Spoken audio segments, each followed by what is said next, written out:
ఎప్పుడెప్పుడైతే Congress party అధికారంలో ఉంటుందో అది రాష్ట్రాలలో గాని కేంద్రాలలో గాని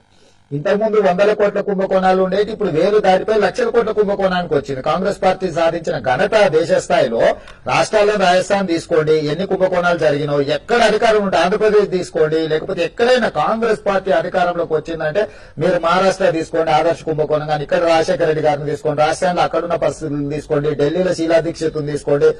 యాజ్ టీజ్ గా సోనియా గాంధీ, రాబర్ట్ వాద్రా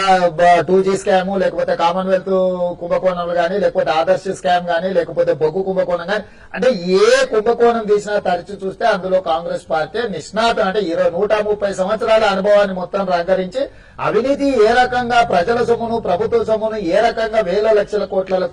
కొలగొట్టవచ్చు కాంగ్రెస్ పార్టీ నుంచి నేర్చుకోవాల్సింది ఇంకెవరైనా.